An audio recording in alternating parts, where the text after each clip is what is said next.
All right. I will begin with a word of prayer. So, Heavenly Father, we thank you for this day. Again, I thank you for the students in this class, and just ask you to bless our work today. Help us to understand more about Faraday's law together, and just encourage the students to do their best in all their classes this day, Lord. In your name I pray, Lord Jesus. Amen. All right. So here is the exciting attendance sheet. As you know, the Top Hat Code is very exciting today.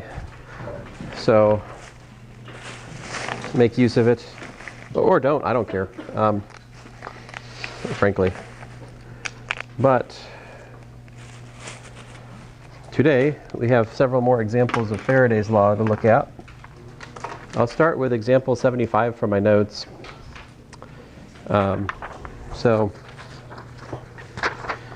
Faraday's law, when you have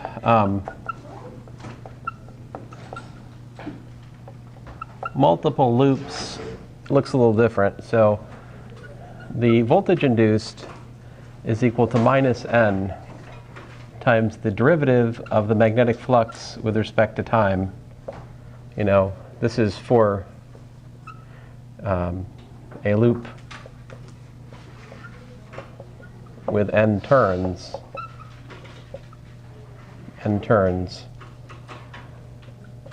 and phi b is equal to like the integral of b dot ds over, well, let's say r, where this loop is the boundary of r. All right. So that's the deal. And so the example I have to illustrate this is a solenoid example. And the example goes something like this. I've got a coil. All right. And it's got some wire wrapped around it. All right. And so the current, let's see, if the current goes in like that, wraps around like this, that makes the magnetic field go in a positive, like a rightward direction, right? So, but we're also given that the current that's going through this wire happens to be given by the formula I of t equals to I naught cosine omega t. So this is given, the given current. So there's a current which is varying with time going through this wire that's coiled around this coil. And then I want to imagine that there's another disconnected, but loop around that. All right. And it's got a bunch of turns. All right. So here, there's a bunch of turns, and so this is n loops, right? N loops. Then the question is, what's the voltage? Here's the question. What's the voltage induced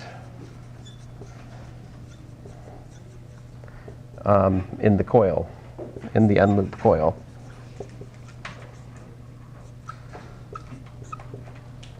All right, so that's the question. So first of all, we need to figure out, what is the, what's the flux that goes through the loop, right? And so we're assuming that the loop is like close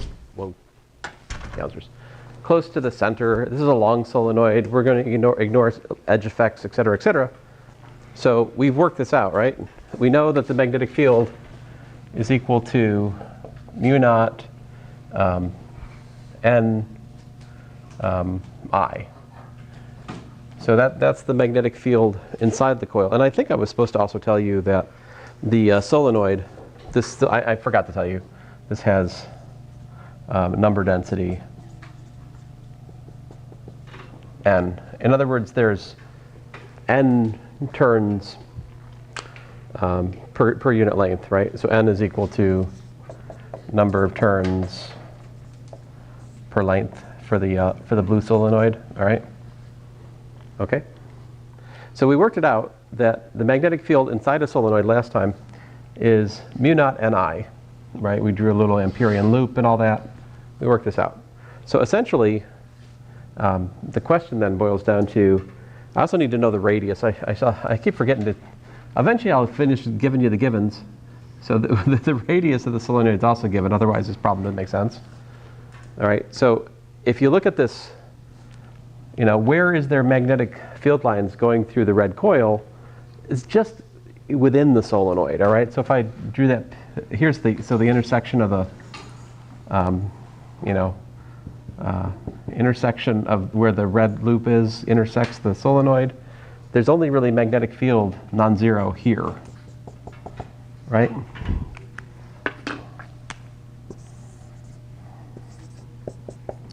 So like out here, B is essentially zero, all right? Comparatively speaking, the magnetic field's way, way larger in the interior. So to very good approximation, we can just say the flux is simply what? The flux is, well, pi r squared, right? Pi r squared times the magnetic field, right? That would be the flux through the loop, okay? But we can be more specific. That's what? That's mu naught pi r squared n times I, but I was what? I was I naught cosine omega t, all right? So there you go. That's the flux as a function of time. So hypothetical for a second. Suppose omega is 0, right? What would that mean? If omega was 0, we wouldn't have a time-changing current, right? If omega was 0, the current would just be a constant current of I naught. In that situation, the flux is not changing. There is no induced voltage. The red loop out there just sits there and does nothing, all right? But if the current's changing, as it is here, we're going to find that there's an induced voltage in that loop, all right? And we can find that from Faraday's law, which looks like this here. So here we go. The voltage induced is minus n d phi b dt, and we can calculate that derivative. We got what? We got ourselves a n, I'll say mu naught pi r squared little n I naught omega sine omega t. The minus canceled out.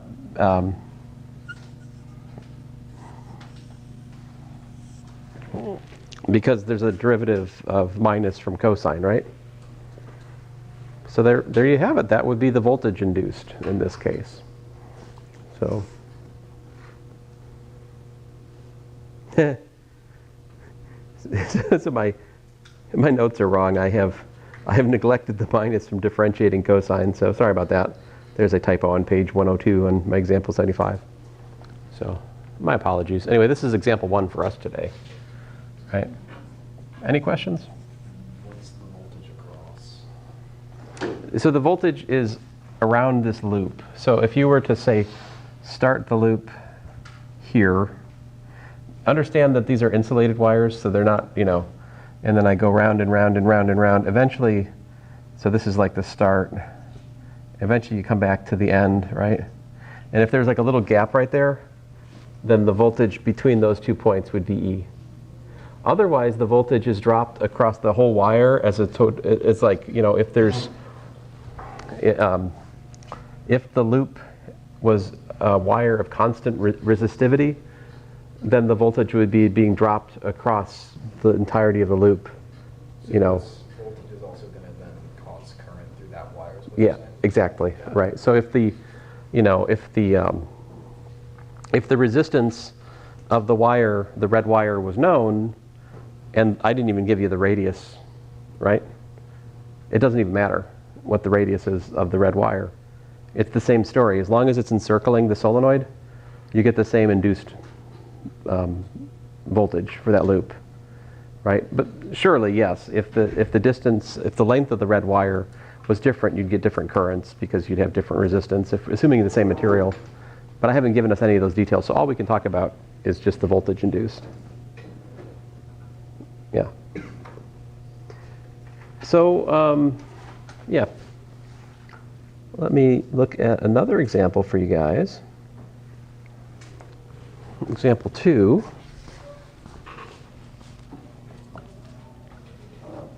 All right, so suppose you have a triangular loop, it has angle alpha as pictured below, and it moves with constant speed v to the right. All right, so let me draw a picture here. I've got a triangular loop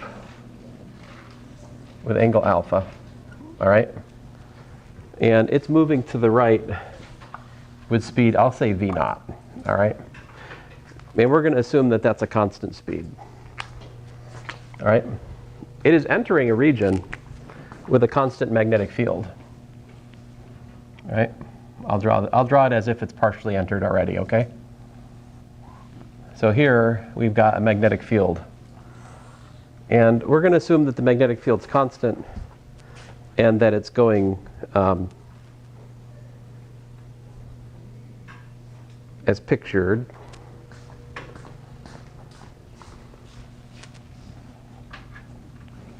What would this mean? Like this.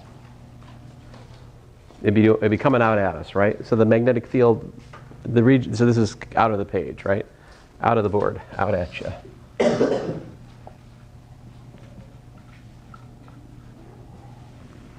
Oh, this marker smells bad. Oof. All right, great. And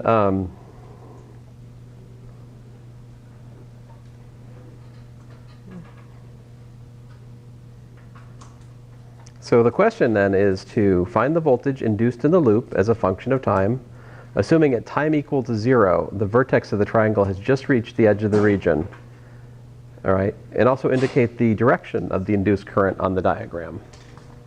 So we're going to assume that, tell you, I'm just going to redraw it as if we're at time 0, you know.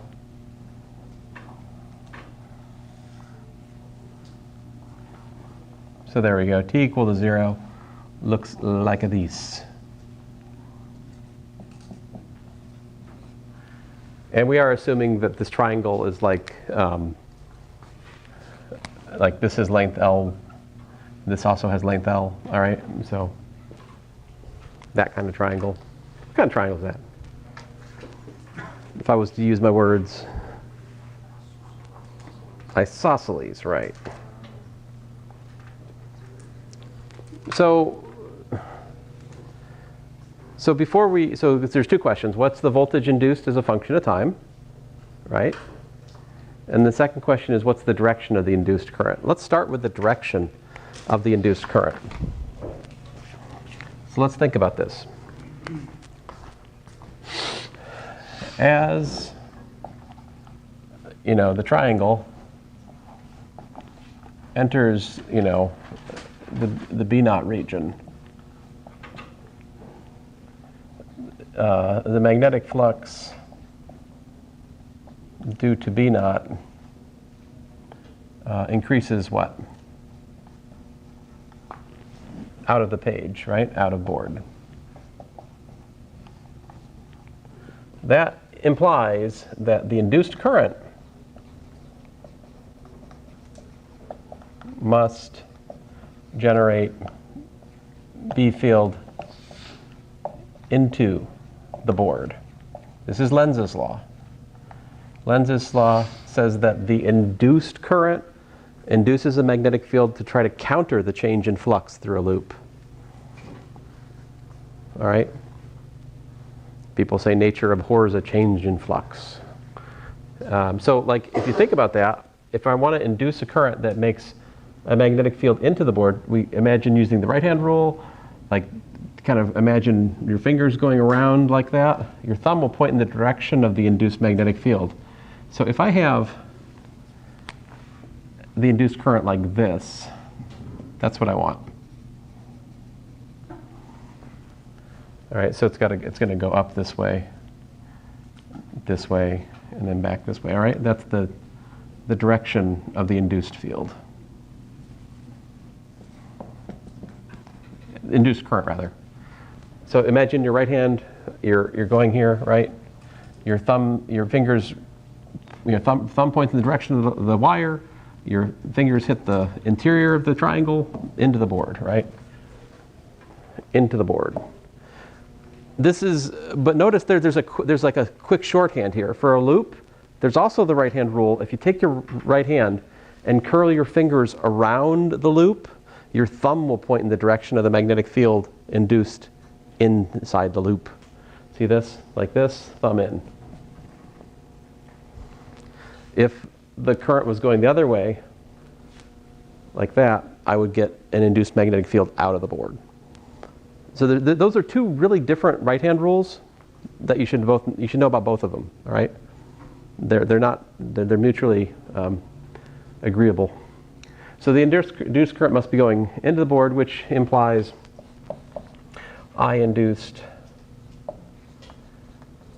is, what is that? Clockwise, right?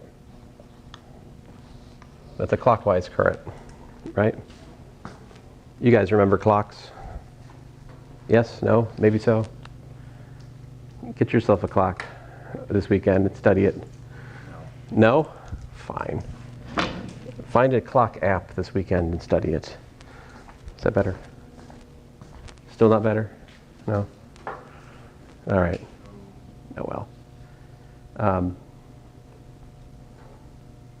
Okay, so great.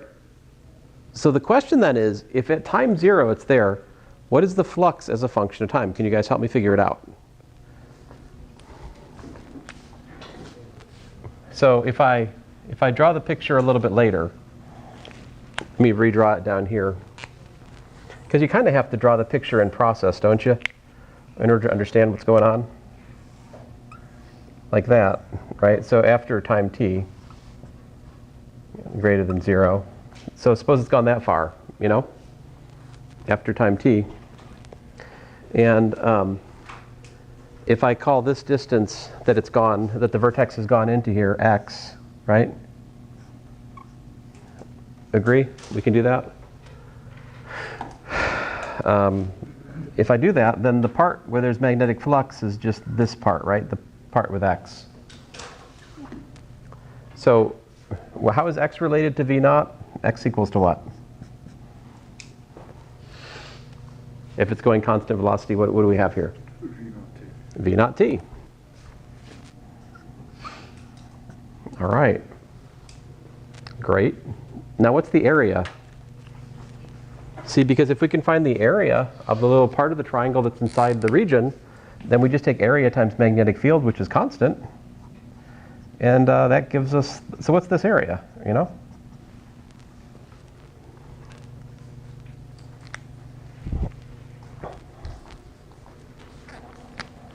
I'll draw it over here again. So I guess this would be alpha over 2, right? This is x. It's a triangle, right? What's the height? X, right? Area. 1/2 base times height, right? So that's 1/2 something times x. What's the something? X squared tangent alpha over 2. I think you're telling me what it is altogether. I'm asking for what the base is here.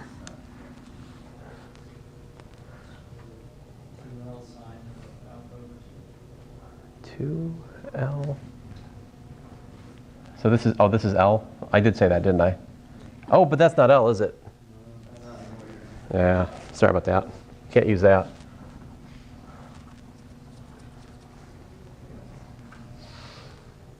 Okay, so, all right, if that's x, and let's call this thing y, this part just right here, right?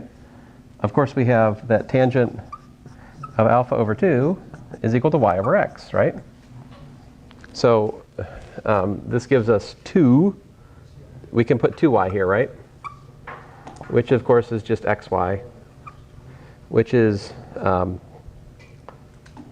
x squared tangent of alpha over 2, right? Because y is equal to x tangent alpha over 2. Agree? Yeah? Is that what you said? Yeah. Okay. That's good. So then, what's the flux?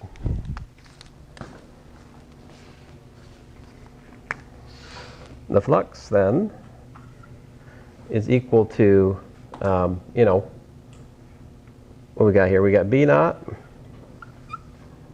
X squared was V naught squared. T squared tangent of alpha over 2. So there's your magnetic flux. And therefore, the derivative of the flux with respect to time is equal to,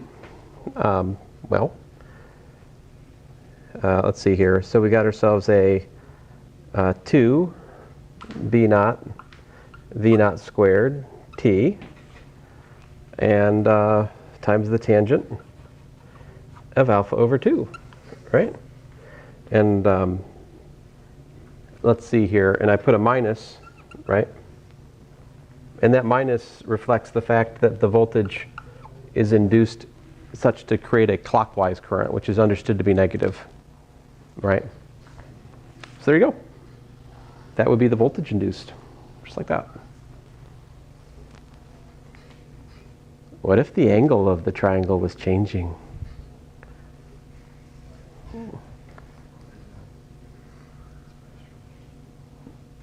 Well, then that would be a different problem, but you probably could still, like if it was, well, anyway, let me not do that.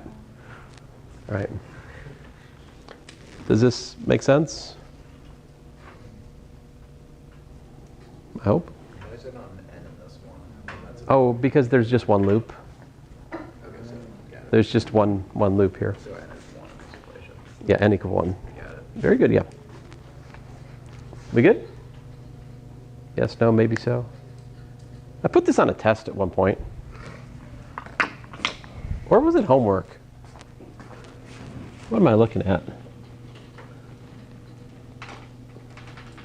Oh, this was quiz. This was a quiz from yesteryear. Did anyone get it?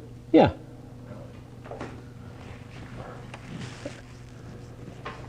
I think so. You should see what I put on the test.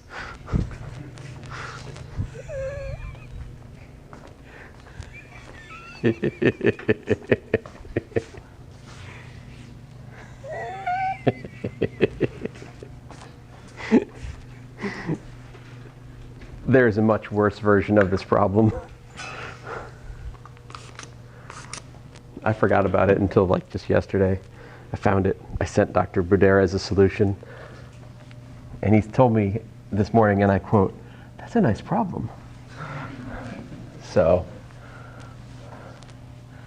in the problem that is from a test, I have a comment at the top of the problem that says, "Thanks for your question, Troy." Hey, wait a minute. Do all Troys ask questions like that? Because we have a Troy.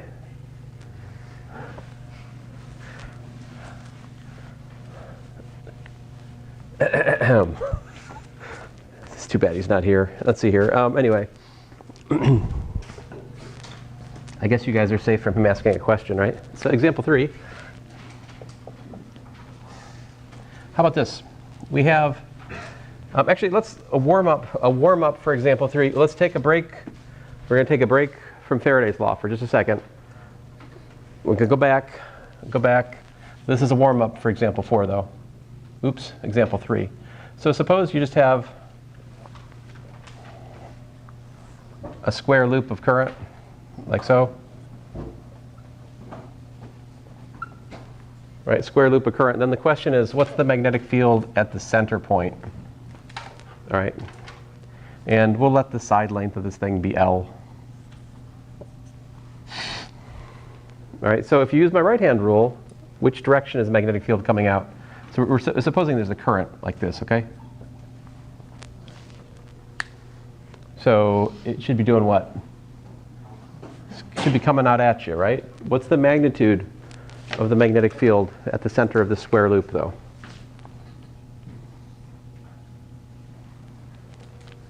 So what you do is, remember, for the line current at the center, it just reduces to, what was the formula? I just need what? Right, but we'll be lazier than that.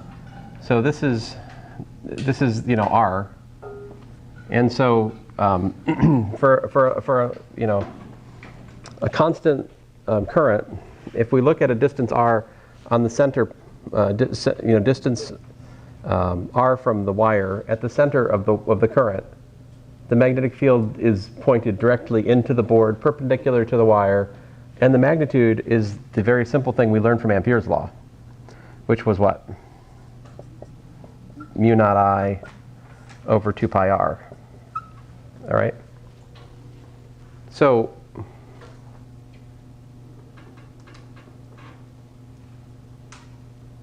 sorry, I'm trying to find something. Oh man, I got too many tabs open here. Well, where'd that thing gone to?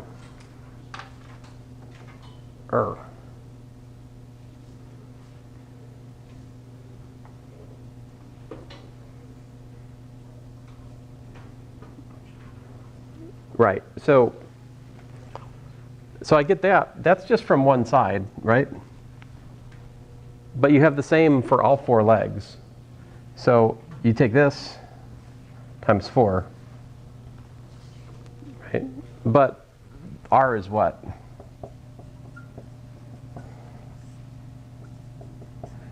Well, it's apparently L over 2. This is a square, which is what? 2's they be canceling, so I get 4 mu naught I over pi L, I think. And that would be out of the board at you. Uh-oh. Since it's a square, wouldn't the R change? I've got a 2 in my answer, not a 4.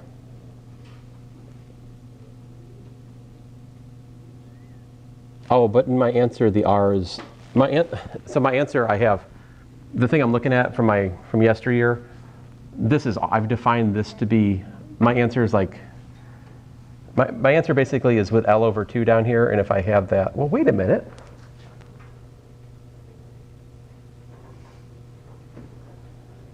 No, L is 2R. Yeah, it's the same as this agrees with my notes. Not that that matters to you, but it matters to me. So anyway, there you go. Yeah. Wouldn't that be assuming R is constant, but R isn't constant over the entirety of it, square? Right. But, well, now you're going to make me go back. Oh dear, indeed. All right. Let's see here. I mean, I hope I'm right. If I'm wrong, then we'll find out soon, right? So I think this was back in Ampere's law. Where is that? Oh, wait a minute. Was that Ampere's law? No, it's before that. This was magnetic fields. I'll find it eventually here.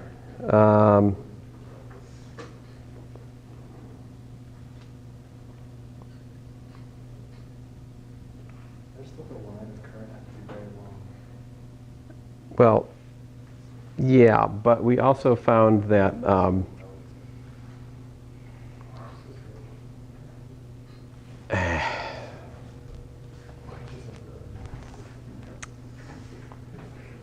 so oh goodness, I don't know how to draw this picture. This is the picture I got stuck on. Well, let me not draw the picture, but talk about the meaning. So the magnetic field, you can work it out from the Biot-Savart law. It's mu naught I over 4 pi r times the sine of theta 2 minus the sine of theta 1. This is the formula for the magnetic field due to a current segment. Let me see if I can find this in your textbook. That would be nice. Maybe there's a picture there. I appreciate your comment. Like, it's totally legit because you're right. We have this formula for a very long line current, but it's actually also true for a finite line current if we're exactly at the middle of it. Yeah, I think that's kind of the point of this example, which I don't think I said before, right? I don't believe I ever said that in here before, so you're well within your rights to quibble. And who knows, maybe you're right, maybe I'm wrong. Let's find out, you know? Exciting. Let's see here. I'm easily amused. Let's see here. Well, come on. I don't care about the magnetron. I want to know about this example. Book. All right. Yes, magnets. We love magnets. They're wonderful. Come on.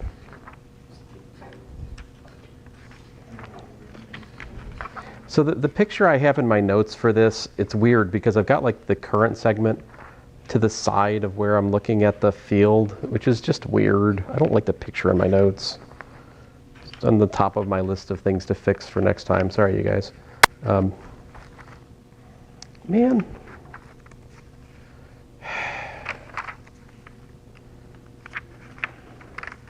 Sorry, I know this is exciting. He asked the question, it's all his fault. Let's see here, so I guess it should be in chapter 28, right?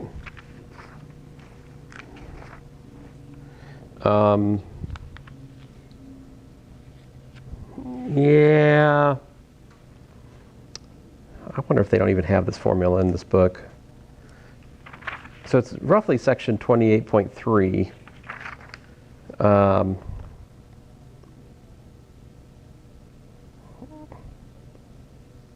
All right, let me, maybe we can extract it from their formula at least, right? Which I think I also have in my notes, but here's the picture. They draw it like this. You've got a current segment, I, all right? And over here, distance x, a point P here, you're finding the magnetic field here. And it's equal to mu naught I times 2a over 4 pi x times the square root of x squared plus a squared. All right. And the a, so this line here is in the midpoint. So this point is at the perpendicular bisector of this this current segment, which goes from A back down here to minus A. All right.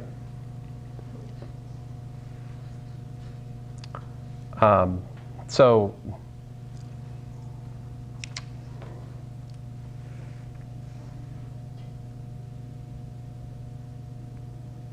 maybe maybe I'm just wrong. Maybe we have to use this actually. Oh man. I wanted it to be nice and simple.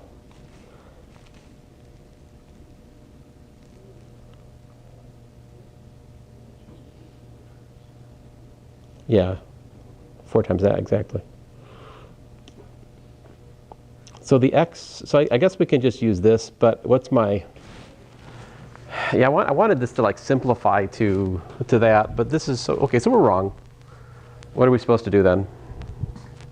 So use this formula 4 times, right? So sad, so sad. It'd be funny if it somehow simplified back to that, wouldn't it? Which is why I'm not erasing it altogether yet. But so the net, so if you can, let me explain my logic to you. So think of this, all right, as this. Okay? So then that makes my A equal to what? L over 2. All right. And the X is equal to what? But also L over 2 for our problem, right? So the net magnetic field then would be 4 mu naught I 2 times L over 2 divided by 4 pi times L over 2 times the square root of, well, L over 2 squared plus L over 2 squared. All right? And what's that?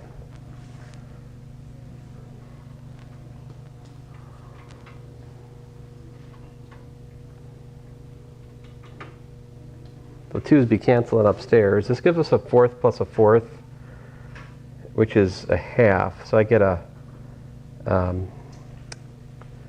2 pi,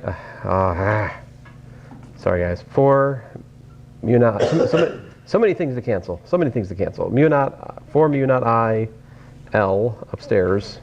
Downstairs, 2 and 4 cancel, give me 2 pi L. And then I've got a square root of L squared over 2 over 4, right? No. 1/4 plus 1/4 is 1/2, yeah.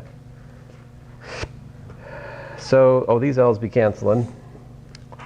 And we get a 2 mu naught I, the L's canceled, divided by pi, what do I got? Sorry guys. So yeah, L, so I put a square root 2 up here. So we were, yeah, we were close. Yeah, so we were a little bit off. Is that the same thing? It's not. Your first equation, but taking R to be the corner instead of the center of the line? Huh. Maybe. I don't know. Anyway, this was wrong. For exactly the reason you pointed out. This formula is for a very long line current, and this is not that. And it matters. But, yeah. For this one, wouldn't the best way to do it, like he was saying, that's from the corner now, well, shouldn't we have to take an integral over minus a to a? But the thing is, the relation of each line segment to the center point is identical in terms of like direction, right? So like this one is coming out at you, this one's coming out at that. So symmetrically speaking, they're all the same. So the book is derived the magnetic field for a line segment of current. So this is from after the integral of. Oh yeah, this is integrating. This is Okay. to get from here to here. There's an integral of the Biot-Savart law, which would take us 20 minutes. Yeah. This formula up here, you might also be able to use. I think, like, that formula does mean something, and it's derived in my notes. And I just have the wrong picture right now, but I think. Let's see if we can understand it. I think this is like theta. I believe this would be like my theta. It's something like this. This is theta 2 and this is theta 1, something like that. If I did that, those are both what? Those are both 45? Oh, that can't be it, right?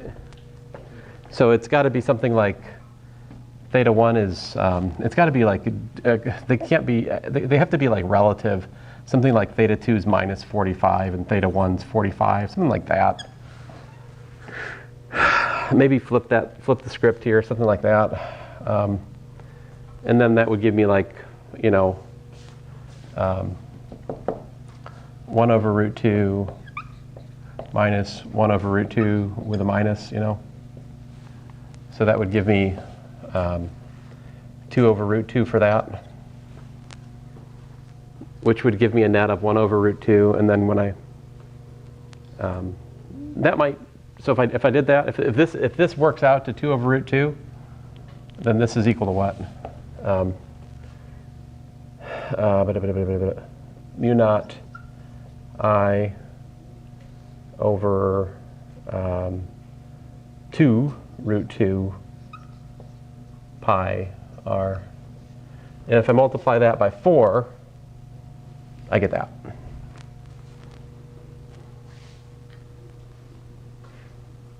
So it would be nice for us to understand that formula with a proper picture. I just haven't been able to draw the picture yet.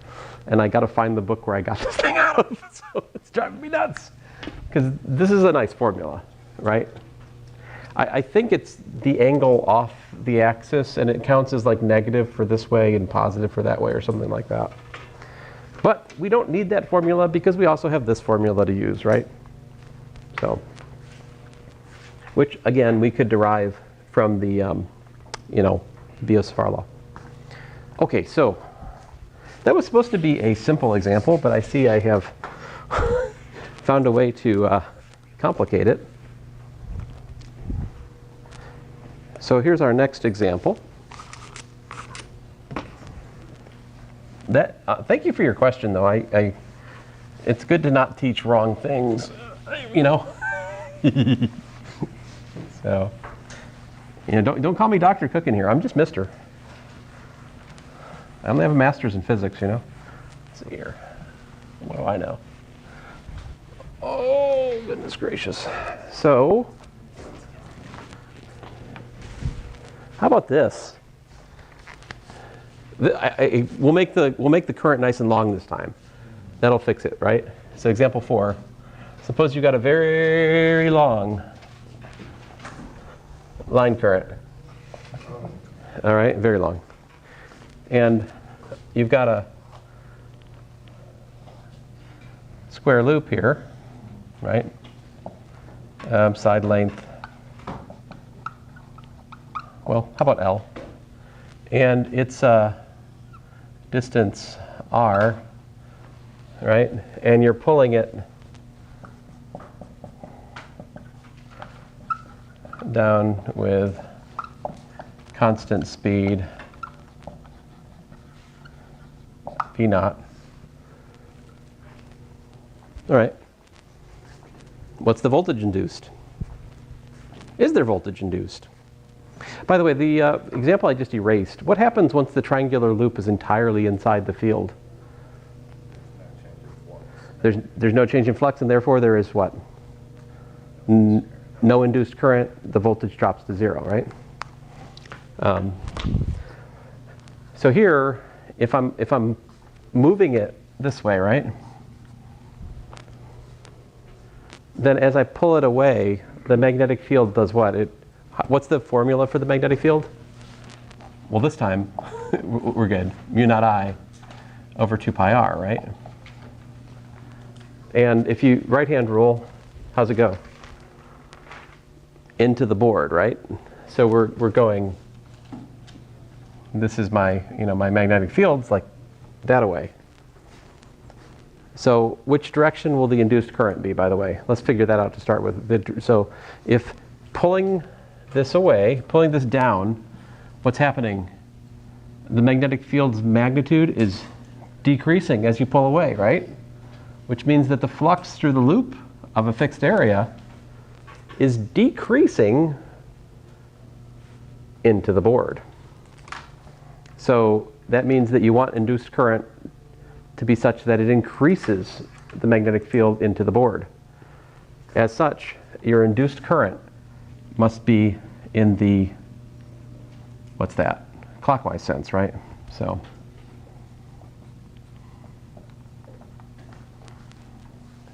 clockwise to build up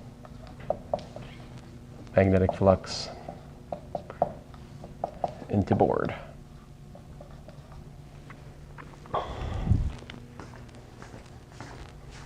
What is the magnetic flux, though? How do you figure that out? What's phi b here?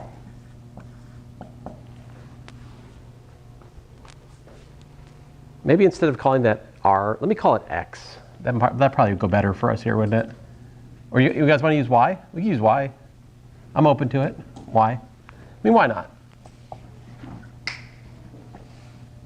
My apologies, that was horrible. Mu naught I over 2 pi y, right? And what I do when I have a problem like this is I think about a region on which the magnetic field is constant, right? Where is the magnetic field constant here? What kind of strips? If you imagine taking this area, right, and you do like a little strip like this, yeah? See, the B is equal to mu naught I over 2 pi y along the whole strip, right? And so the little bit of magnetic flux from that strip would be, well, B times the area, right? What's the area of the strip? Well, you guys have had calculus, so you know the drill. This is dy, and this was given to be L. So we've got B times L dy, right? B times L dy, but what is that? Well, that's phi B is, mu naught I L dy over 2 pi y.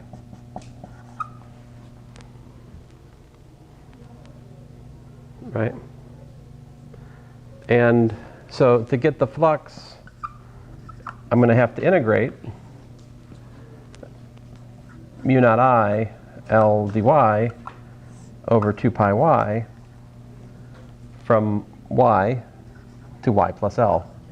At this point, you realize you're the sin of calculus which you've committed here, which is what?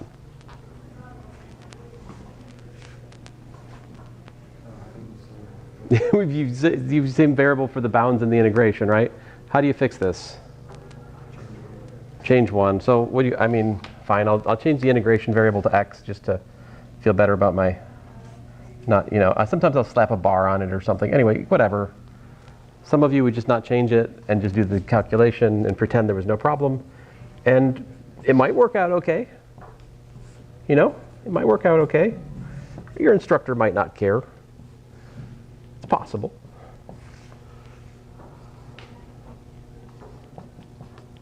So like that, which of course gives us mu naught, mu naught I L over 2 pi, natural log of the absolute value of y plus L minus the natural log of y. And we can drop the absolute values here because these are positive quantities, So there you go. That's the formula for the flux as a function of y. So what's the voltage induced? What do we need to do? We must differentiate. So the voltage induced d phi b dt by Faraday's law, right? Minus that. So we've got minus mu naught I L over 2 pi. What's the derivative of the natural log? Well, it's 1 over y plus L times dy dt, right? Minus 1 over y times dy dt. What's dy dt?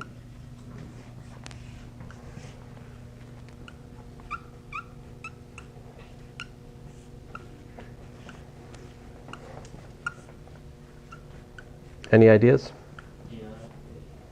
What's that? A V naught? We have a winner. There you go. I'm pretty sure I've also given this as a test question at various points. This one's a little bit more challenging than, I don't know. See, what do you guys think? Is this one more challenging or less challenging than the triangle example? It's rectangular. Yeah, I mean, it's rectangular, so in some sense it's easier, but in another sense it's harder, right? Because the magnetic field is variable. The area is weirdly variable in the last problem. Here the magnetic strength is weirdly variable, right? What happens if you put both of these ideas together? That's actually not the horrible example I was talking about. The horrible example I was talking about is for a constant magnetic field. It's truly horrible. I made it worth 60 points when I gave it. Like other problems on the test were worth 15 points. It was bonus, because I knew no one was going to get it. But I made it worth 60 points. The last problem on the test. I don't think anybody got it. I wonder if I gave it again if you guys would get it. What do you think? It's bonus, so yeah. All right, well. Anyway, I'll shut up. Have a good weekend, guys.